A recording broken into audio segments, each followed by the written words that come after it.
नमस्कार साहित्य प्रेमियों, आप सुन रहे हैं माइलस्टोन एक्सप्रेशन। मैं हूँ वैष्णवी। आज लेकर आई हूँ एक ऐसी कहानी, एक ऐसी स्त्री की कहानी जो जिंदा तो है लेकिन रिश्ते के भीतर रेत में फंसी मछली की तरह तड़प रही है।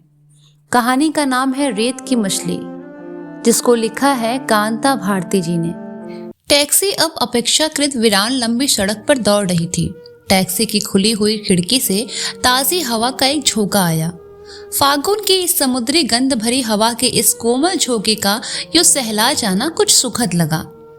यही महीना है फागुन का, सुगंध भरा, न गर्मी न सर्दी, जूही चमेली रात रानी, टेसू और कामिनी के सौरभ से भरा फागुन।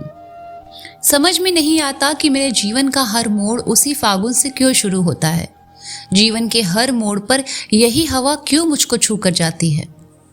सुखद आश्वासन से एक क्षण के बाद स्नायुओं में अनहोनी घटना की आशंका भर गई।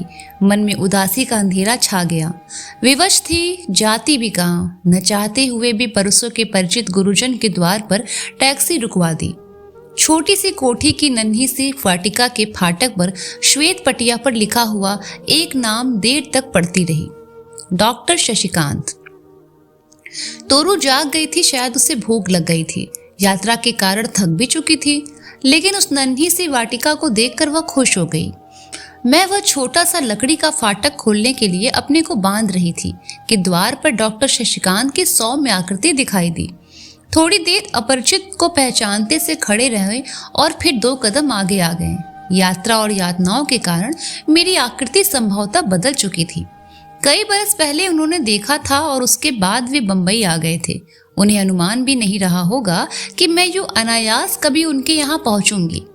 मुझे पहचानने में उन्हें कुछ समय लगा और फिर वे अवाक रह गए। बिना किसी पूर्व सूचना के अबोध बच्ची को साथ लेकर बिल्कुल अकेले उनके यहाँ क्यों कैसे आ गई।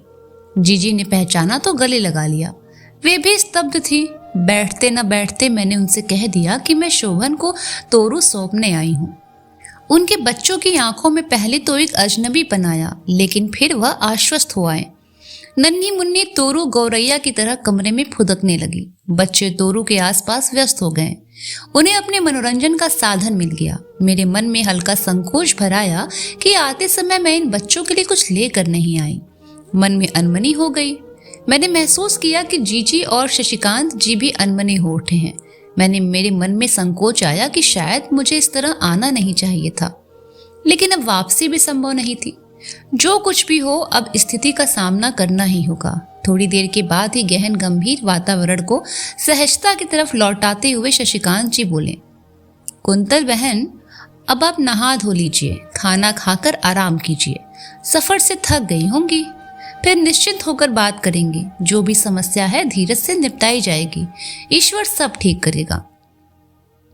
उनके शब्दों से मुझे आश्वासन महसूस हुआ। किसी सीमा तक मन का तनाव भी सहज हो गया। जीजी ने बाथरूम तक पहुंचा दिया और खुद नौकर को खाना तैयार कहने को चली गई। जब सब कुछ पराया हो जाता है तब थोड़ा सा भी अपनापन मन को भिगो जाता है।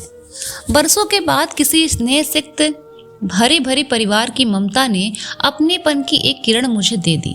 वह एक किरण जलते हुए अंतःस्थल पर शीतलता के छींटे डाल गई। बहुत धीरे धीरे थके लेकिन शांत मन से शीतल जल की धारा में नहाकर जब मैं बाहर आई तो पहले मन ज्यादा सुस्थिर हो चुका था। हम सब ने मिलकर खाना खाया। बरसों के बाद पहली बार उस स्नेह भरे खाने में एक तृप्ति थी। हाँ, मन की उदासी बीच बीच में घिर आती थी। शशिकांत जी से उदासी के वे क्षण छिपे नहीं थे। अंततः एक बार उन्होंने टोका भी था, एक बात कहूं कुंतल, तुम उम्र में बहुत छोटी हो। दुख या सुख दोनों से ही सटकर बैठना अच्छा नहीं होता। सुख से ज्यादा लिपट कर बैठने से दुख के अपरिचय का आनंद नहीं रहता, वह उकता देता है, और दुख से ज्यादा लिपटने से फिर वह अंतःस्थल को खाता है। मेरी आंखें भीग आईं, लेकिन सत्य के सहारे आंसुओं को थाम लिया। तोरू खा पीकर फिर बच्चों में मस्त हो गई। मन में करुणा हो आई कि यहाँ वह नियति से कितनी निसंग है। उसे क्या पता कि उस अपनी माँ से अलग होकर वह किस नियति को सौंपी जा रही है। दिल्ली से चलते समय उसने माँ से पूछा था, माँ, हम छुक छुक पर चढ़कर कहाँ जा रहे हैं? तुम पापा के लिए पूछते थे ना बेटा, हम दोनों पापा के पास जा रहे हैं। मैंने उससे कहा था। रास्ते भर वह यही दोहरा रही थी, पापा के पास जा रहे हैं। सांझ ढल रही थी। सूरज दिन भर तपने के बाद समुद्र से उस पार क्षितिज में उतर गया था। तोरू ट्रेन के सफर से थकी थी। बच्चों से कहानी सुनते सुनते सो गई। जीजी मेरी गाथा में डूबी थी कि द्वार पर आकर शशिकांत जी बोले, सुनो, मैं जरा शंकर भाई के यहाँ से होकर आता हूँ।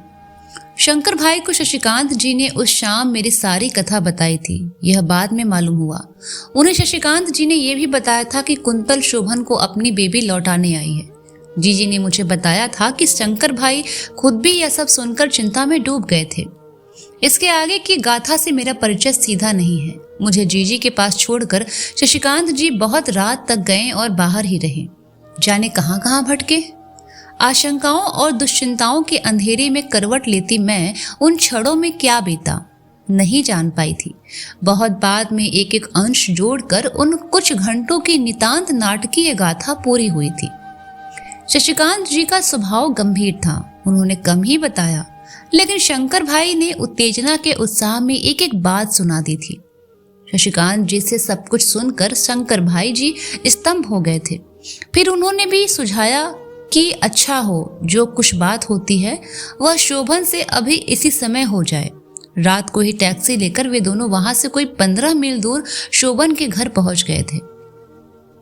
शोभन शशिकांत जी और शंकर भाई को देखकर किसी सीमा तक आतंकित हो उठे थे।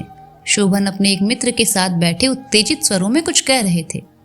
मीनल सामने खड़ी थी। मीनल का अंतिम वाक्य शशिकांत जी ने जो सुना, उससे यह अनुमान लगाना कठिन नहीं था कि उत्तेजित वातावरण में बातचीत का केंद्र कुंतल ही थी। शोभन संकोचवश आगे नहीं बोल सके, लेकिन मीनल अपने वश में नहीं थी। शंकर भाई और शशिकांत जी की उपस्थिति के बावजूद उसने कह डाला कि कुंतल फिर कोई नया विस्फोट करने आई है। वह पागल है और कुछ भी कर सकती है। शोभन की खामोशी से ही मीनल में थोड़ा अंतर आया। अपने शोक का उबाल उतार कर वह चुप हो गई। उसका चेहरा किसी बिल्ली की तरह वहशी हो आया था। थोड़ी देर की खामोशी के बाद शशिकांत जी ने कहा था कि अगर शोभन अपने आप को संयत रख सके तो वे कुछ कहना चाहेंगे। शोभन ने विनम्र होकर उनकी बात को सुना। शशिकांत जी ने बहुत धीरे धीरे कह डाला कि मैं किस तरह अकेली बंबई पहुंची थी बेबी को सौंपने। बात बहुत संयत ढंग से कही गई थी, लेकिन शोभन और मीनल एक साथ उत्तेजित हो उठे। जंगली बिल्ली की तरह अपना दुबला पंजा छटकते हुए मीनल चीखी, मैं ये सब सह नहीं सकती, मुझसे ये सब ना हो सकेगा। उसका दिमाग सही नहीं है, मेरी अपनी तबीयत ठीक नहीं रहती। माँ जी 2 साल से अलग खाट से लगी हुई हैं। उसकी बच्ची को यहाँ संभालेगा कौन? मेरे बस की बात नहीं है। शोभन के मित्र संकोचित हो उठे। शायद प्रतिवाद उनके कंठ तक आया, लेकिन वे उसे पी गए। फिर बहुत दबे हुए स्वर में उन्होंने कहा, हाँ, छोटी बच्ची की समस्या तो होगी, और फिर आपकी तबीयत तो काफी खराब रही है। शशिकांत जी ने थोड़ी तीखी आंखों से उनकी ओर देखा तो वे संकुचित होकर चुप हो गए। थोड़ी देर सभी चुप रहे। फिर शशिकांत जी अपने गंभीर स्वर में बोले, शोभन, तुम मुझसे छोटे हो, मेरे विद्यार्थी भी रह चुके हो, लेकिन जो कुछ भी कहूंगा वह उस नाते नहीं। तुम विद्वान और समर्थ हो, रचनाकार हो, समाज के एक जिम्मेदार सदस्य हो। इसी नाते ही जो बात कहूंगा उसको सम्मान दोगे, ऐसी अपेक्षा करता हूँ। यह सच है कि कुंतल और तुम्हारे बीच अब सद्भावना शेष नहीं है, लेकिन वह बच्ची तो इससे परे है ना। शोभन अचानक कुछ बोलने को हुए, लेकिन शशिकांत जी ने उन्हें रोक दिया। मुझे बात पूरी कर लेने दो शोभन, फिर तुम जी खोलकर अपनी बात कह देना। तुम प्रबुद्ध हो, निर्णय तो तुम्हें ही लेना होगा। तुम्हारे और कुंतल के बीच सद्भावना का जो सत्र टूटा है, सच कहो, क्या उसमें तुगरू का हाथ हो सकता है? उसे क्यों दंड देते हो? दोष मान लिया, कुंतल का ही मान लिया। बच्ची ने क्या किया है? तुम्हारी बच्ची तुम्हें छोड़कर किसका आश्रय लेगी? शोभन बहुत गंभीर हो आए और कुछ देर तक सोचते रहे। शंकर भाई और शशिकांत जी एक सीमा तक आश्वस्त हो गए थे कि शायद बात शोभन पर असर कर गई है, लेकिन शोभन ने एक लंबी सांस लेकर अपना चेहरा ऊपर उठाया और बोले, शशिकांत जी, अपनी बात का मैं विरोध नहीं करता, लेकिन आप कुंतल को नहीं जानते। कल को वह हंगामा खड़ा करेगी तो आपका भी वश नहीं चलेगा। अगर उसने यह शोर मचाया कि बेबी को हमने जबरदस्ती छीन लिया है तो हम सबके लिए संकट हो जाएगा। मुझे क्षमा कीजिएगा शशिकांत जी, मैं मजबूर हूँ। शशिकांत जी का चेहरा खिंच गया था। शंकर भाई उत्तेजित हो उठे थे। शोभन की ओर झुककर उन्होंने तीखे स्वर में कहा, शोभन जी, आपका हट निर्मम ही नहीं अमानवीय भी है। कुंतल जी इतनी बीमार हैं, खुद चलकर न जाने कैसे बंबई पहुंची हैं। पता नहीं कितने दिन जिएंगी और आप हैं कि अपने बच्चे को सहारा नहीं देना चाहते। आप उसे अनाथ गंदी गलियों में भटकने को छोड़ देना चाहते हैं। कोई बात नहीं, आप साहित्यकार हैं, साहित्यकार समाज के ही सदस्य हैं। आपका दायित्व हम सब साहित्यकार मिलकर निभाएंगे। शोभन स्तब्ध होकर बैठ गए। कमरे में मनहूसियत की घुटन भर गई। ऐसा लगने लगा कि शोभन की सांस घुट रही है। मीनल चुपचाप उठकर अंदर चली गई और शोभन पत्थर की मूर्ति की तरह जमकर बैठे रहे। शशिकांत जी ने स्थिति को पहचाना। हाथ बढ़ाकर शोभन के कंधे पर रख दिया और सांत्वना देते हुए बोले, शोभन, तुम क्या जिम्मेदारी से भागोगे? सोचो शोभन। कमरे में फिर खामोशी छा गई। थोड़ी देर के बाद शोभन ने जैसे अपने साहस को समेटा और कहा, ठीक है शशिकांत जी, आप मेरे बड़े हैं और मुझे यह आदेश दे सकते हैं। मैं इनकार भी नहीं करूंगा, लेकिन एक बात मेरी भी माननी होगी। बच्ची मैं अदालत के जरिए ही लूंगा। स्टाम्प पेपर पर लिख कर समझौता होगा। बाकी सब कैसे होगा आप सोच लीजिए। मुझे भी सोचने के लिए कुछ समय तो आपको देना ही पड़ेगा। वकील से सलाह करूंगा, फिर जैसा आप ठीक समझेंगे वैसा ही हो जाएगा। शशिकांत जी ने स्नेह से उनके कंधे दबाए और आभार प्रकट किया। शंकर भाई थोड़े क्षुब्ध जरूर थे, लेकिन वे भी शांत हो गए थे। थोड़ी सी औपचारिक बातचीत के बाद शशिकांत जी उठ खड़े हुए। दरवाजे तक आते आते उन्होंने कहा, बुरा मत मानिएगा शोभन, इतनी रात गए तकलीफ थी। तुम्हारे यहाँ आया तो इतने अप्रिय प्रसंग के सिलसिले में। शोभन भी सहज हो चले थे। हाथ जोड़कर उन्होंने कहा, लज्जित न करे आप, इतनी रात गए, इतनी दूर से आए हैं आप, तो आतिथ्य भी न कर सका मैं तो। चलते चलते तय हुआ था 18 मार्च 1962। डायरी में यह तारीख पड़ी हुई है। 17 मार्च की उस निर्णायक रात्रि के बाद केवल कुछ घंटों के अंतर से ही 10 बजे के करीब वकील के तय हो जाने के बारे में फोन आया शशिकांत जी के पास। वकील तय हुआ है। माँ और बेटी के बीच दीवार खड़ी करने के लिए वकील खड़ा कर दिया गया। यह सोचकर मन जाने कैसा कैसा हो गया था। अंदर कहीं कुछ कचोटने लगा था। कैसा होता है वह क्षण जब माँ अपनी एकमात्र बच्ची से अलग होती है। इसके बारे में सोचना शायद सहज नहीं है, बहुत मुश्किल है भोगना। तोरू बहुत खुश थी। नई जगह पाकर वह किलक किलक उठती थी, बार बार हाथ छुड़ाकर भाग जाती थी। उसका इस तरह खुश होना मन को और अधिक बीध रहा था। मन पत्थर से अधिक भारी हो रहा है। क्या उसके बिना जिया जा सकेगा? क्या उसके बिना मन को बांध सकूंगी? वो क्षण कैसा होगा जब तोरू को अंतिम बार सीने से चिपका कर हमेशा के लिए खुद से अलग करना पड़ेगा। मन में हुआ कि धकेल कर मैं उस निर्मम क्षण को दूर फेंक दूं, लेकिन वह निर्मम क्षण अब मेरे वश में नहीं था। उसे दूर फेंक सकना मेरे हाथों में नहीं था। जैसे विवशता की एक लंबी रस्सी बराबर फंदे की तरह गले में कसती जा रही थी। फोन आ चुका था। उस क्षण के आने में भी ज्यादा देर नहीं थी। शशिकांत जी ने कहा था कि शायद 2-3 बजे तक वे सब, शोभन के मित्र, वकील और संभवतः मीनल आ जाएंगे। घंटा भर लगेगा या शायद कुछ समय ज्यादा लग सकता है। उसके बाद तो फिर बिना तोरू के ही लौटना होगा। ऐसी दुविधा के क्षण शायद बहुत छोटे होते हैं, तभी न चाहते हुए भी घंटे पर घंटे बीतते चले गए। जैसे बहुत ढाल वाली धरती पर अनायास ही सारे प्रयत्नों के बाद भी कोई गाड़ी लुढ़कती हुई चली जाती है, उसी तरह क्षण पर क्षण बीतते ही चले गए और अंततः लगभग 2.5। शशिकांत जी ने यह कहा तो यातनाएं की रेखाएं उनके चेहरे पर उभर आई थी। मुझे पता था इस तरह तोरू के माँ से अलग होने में अपना भी योगदान समझकर वे पीड़ित थे। सोचने का अब समय नहीं था। जो अंतिम क्षण मेरे भय का कारण था वो आ गया था। 17 मार्च 1962 से 18 मार्च 1962, कुल 1-1.5 घंटे के अंदर मातृत्व के इतिहास की सबसे भयानक घटना किसी तूफान की तरह आई और चली गई। डायरी के इन पृष्ठों को देखकर विश्वास नहीं होता कि जीवन की इतनी कठिन परीक्षा कौन सा हृदय दे सकता होगा। किसी यंत्र की तरह जल्दी जल्दी नहला धुलाकर तोरू को नए कपड़े पहनाए थे। उसकी प्रसन्नता की सीमा नहीं थी। छोटी सी वह बच्ची जरूर समझ गई थी कि उसे कहीं जाना है, लेकिन कहाँ और किन परिस्थितियों में जाना होगा, ये उसकी नन्ही समझ से बाहर था। उसकी खुशियों का क्रम टूट न जाए इसीलिए बलात् मुस्कुराना भी पड़ा।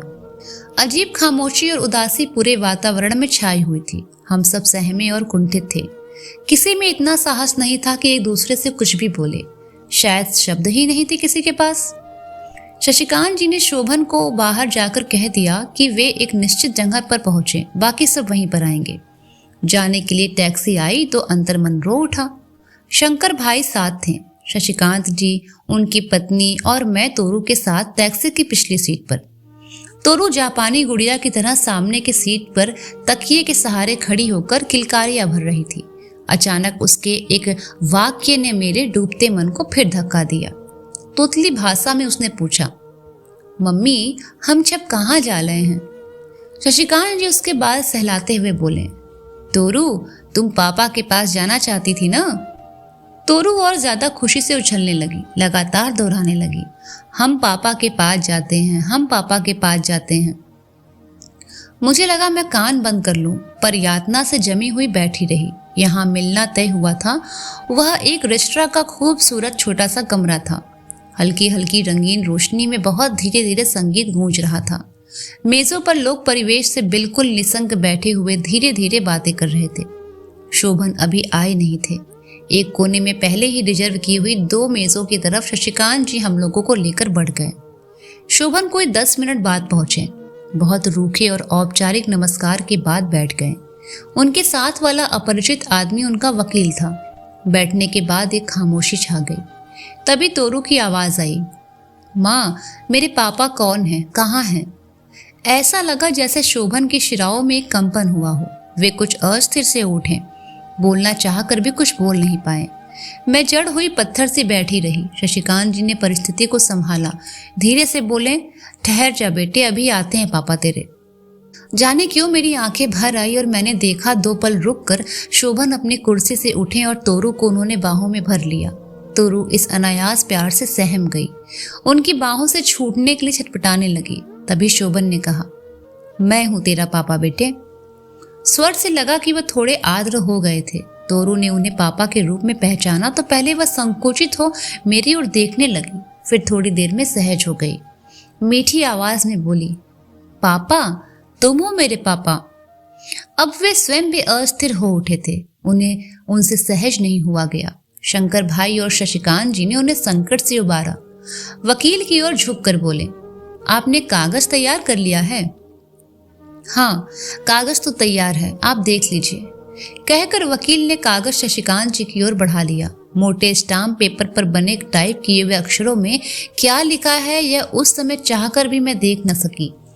कागज अभी पढ़ा जा रहा था कि शोभन के नाटककार मित्र राजहंस भी आ पहुंचे। मेरा मन और अधिक कुंठा से भर उठा। शशिकांत जी ने वह कागज उन्हें भी पढ़ाया।